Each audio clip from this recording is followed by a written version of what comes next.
Hey everyone, welcome back to the channel.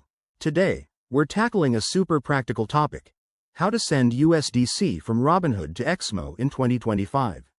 If you're into crypto, you know that transferring assets between platforms can feel intimidating, but don't worry, I'll walk you through it step by step. This process is straightforward, but always double-check everything to avoid any hiccups. First things first, make sure you have accounts set up on both Robinhood and XMO, and that you have some USDC in your Robinhood wallet. Also, verify that you're using the correct blockchain network, like Ethereum, since USDC is typically on that chain. Okay, let's dive in. Step 1. Log into your Robinhood app or website. Head over to the crypto section and select your USDC holdings. Look for the Withdraw or Send option. It's usually right there on the main screen.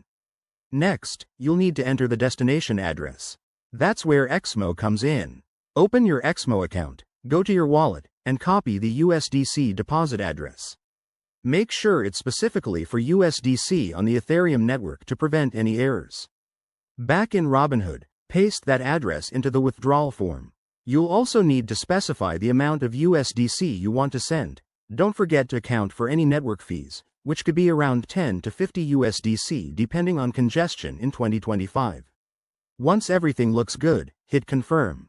Robinhood will prompt you for a two-factor authentication code for security, so have that ready. After you approve, the transaction will be broadcast to the blockchain.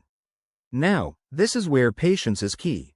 It might take anywhere from a few minutes to an hour for the funds to show up in your XMO wallet, especially with 2025's potential network upgrades.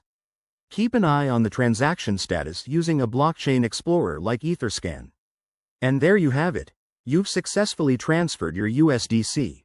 Remember, crypto is all about staying safe, so never share your private keys and always use secure connections.